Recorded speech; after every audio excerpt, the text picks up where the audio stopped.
Hi, my name is Barrie Crampton. I've been sent this diagnostic machine to test. Now, to be fair, it's really good because I was actually just looking to buy one.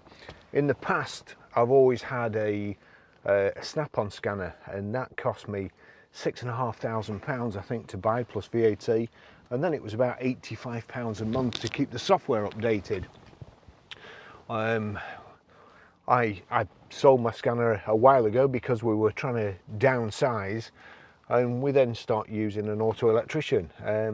When I first bought it, things were so commonplace, the faults were so commonplace, like airbag lights coming on, and it used to be, you know, when these ECUs, when they first started putting airbag ECUs, a customer would get in the car and there'd be a manual seat height adjuster, and if they were messing about with it, they'd pull the height adjuster lever and no weight in the car, the seat would fly up, and the next thing you know, you've got an airbag light on.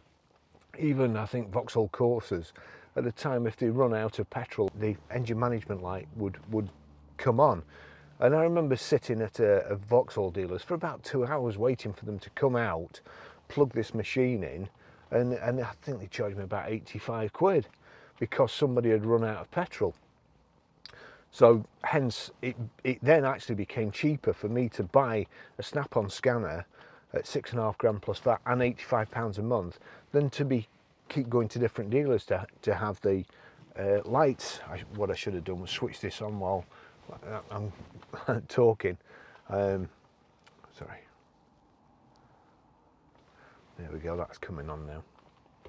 So yeah, it became cheaper for me to pay all that money out and a monthly subscription than to keep going to other dealers, and it was also a lot more convenient. You know, I remember a guy set off the forecourt and he stalled the car, and then somehow he tried to start it while it and engine management light came on, and again, taking somebody for a test drive cost me £85 to go to the dealers to get a light knocked out. So I bought it. Nowadays, I mean, this from Mucar, it's 399 quid. I've bought the Range Rover software. You get the EOBD, the European stuff, and the generic codes for all different models. If you get the actual program for the vehicle, then you get the proper Land Rover code, so you know what it is. Plus you get, because it's bi-directional as well, you can actually test certain things. You know, you can knock service lights off, you can knock fault codes off, warning lights, you know, engine management lights. So for the amount of money that this cost, it's $49 for me to upgrade it to the Land Rover system. And the other thing is, you know, these days customers are quite wise, and you can get something that's not as good as this, that'll just knock an engine management light off for a lot less money than it would cost you to have the fault fixed. So we're finding more and more that customers will just, you know, perhaps stop up the road when they're coming to swap a car, stop up the road, knock the engine management light out, and come and trade it in, and then lo and behold, you set off up the road a couple of days later, or a customer takes delivery of it and the engine management light comes on. So it's a load of aggravation, and we want to stop that for customers. With this, it's so easy. I mean, my old snap-on scanner was in a box yay big, and it had all different leads and all different plugs to put in. This is just that. There's no cable, it's Bluetooth. You take that out, plug it in to the diagnostic socket. Now, for ease of use here, I've plugged this extension cable in here for into the diagnostic socket. So I'll just plug that in there, and I'll try and kind of wedge it so you can see it. Let's see there. No. Perhaps not. Where can I wedge it? There. So, and you'll see now, Actually, I'm trying to get it from these cameras so you can see. Now if I go to scan, you can do an auto search. You've got Land Rover there, an auto search. Again, this is so much easier than it used to be. You see there, it's connected via Bluetooth. The green light was on to say it had power, so you knew you was on the right track to start off with. It's like one of these things where they're breaking into a big safe and it's guessing the combination. It's doing the same thing but finding the VIN number.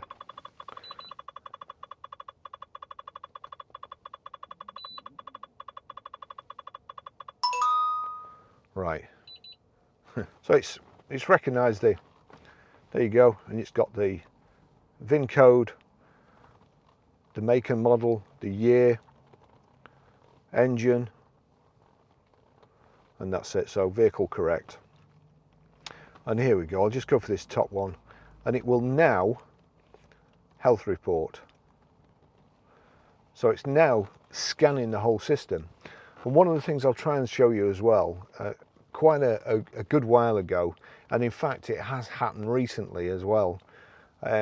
We've had a car with a pretty minor fault, something that we can't control. The car's gone out and it's got stone through the radiator, or however the radiator sprung a leak, and the driver, even though the warning light came on, the driver kept going.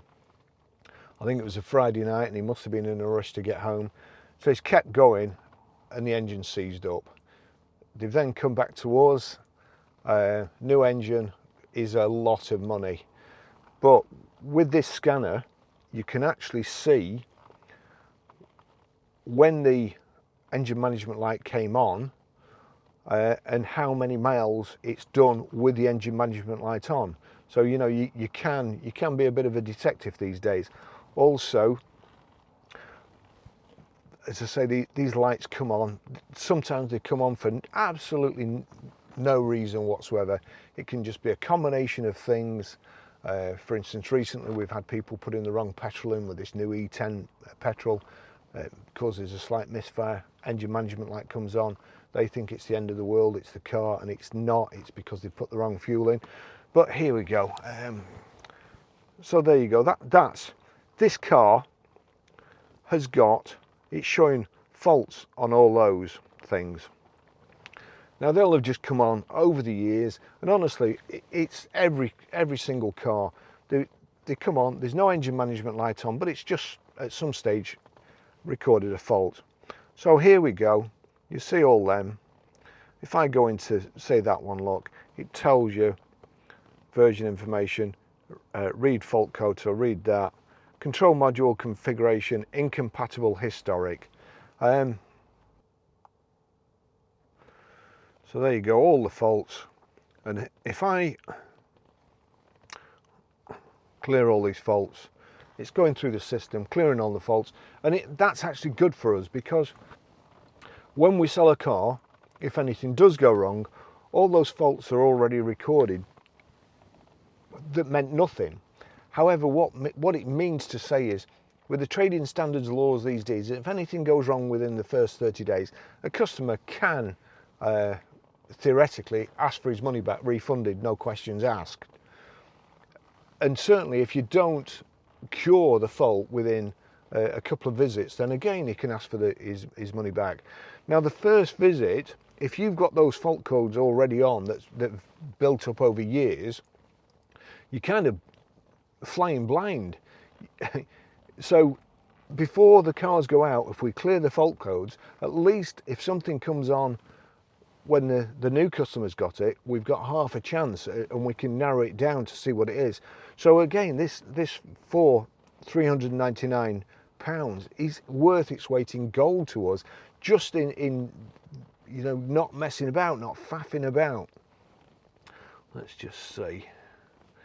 And the other day we were trying to find a fault on a rear wash wipe.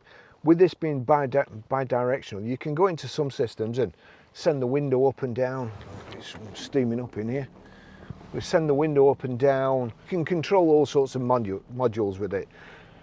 So I hope I'm making myself clear, because these cameras, you've got about 20 minutes before they overheat, so I'm trying to cram as much in as possible. So that's that bit done. So we'll just go back there. We'll click out. Operator message. Are you sure you want to exit? Yes. It does give you an audible beep when you come out. Here you go. Would you like to end your diagnostic session? Yes. That's just reminding you to take this Bluetooth thing out, because you've not got a cable, it's easy to forget. So we've done that. Now then, we'll go back again. We'll go out of here. You've got OBD maintenance and service. And there you go, you've got all these things. One of the other things, we had the wheels refurbed. They took the tyres off, refurbed the wheels, put the tyres back on, and of course that set off like there was trouble codes for all 4 wheels. Again, that had to be cleared.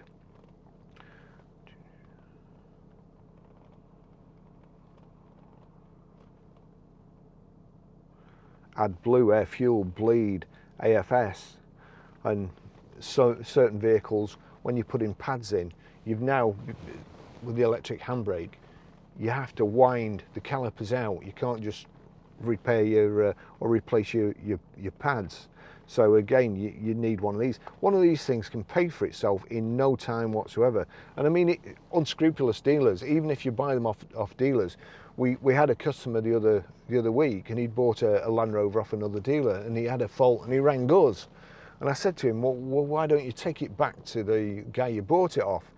And he says, well, I did, but he told me to sling me hook, for want of a better expression. Into the Land Rover, as I say, $49, not even £49, so well worth it. Automatically search, operator message, okay. Okay, yes.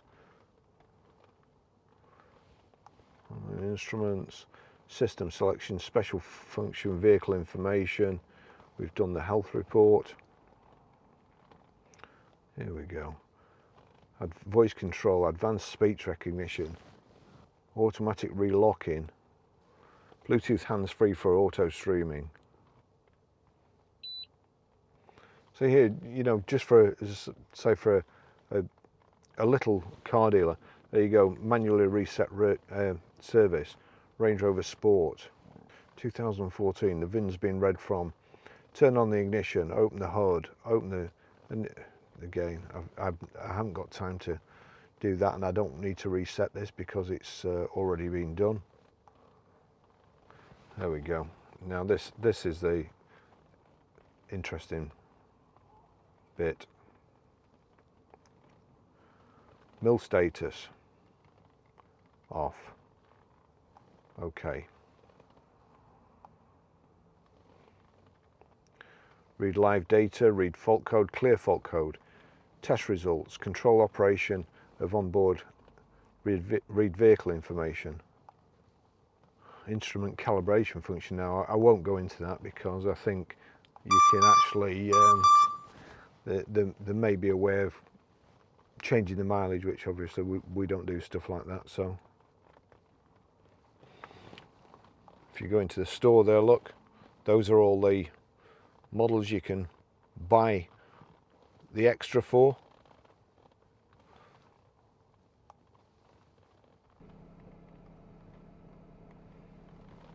And go into Windows, body systems, door window calibration, roof blind calibration, body sensors, sunroof calibration, all these stuff that you would normally, and there you go. Set the ignition switch to position 2. I'm not going to do this because it's pouring down anyway. The following procedure will drive the roof opening panel through a calibration run. Beware that the roof opening panel will move during the roof time. So I don't want to do that because I've got 2 GoPros fastened to it to start off with.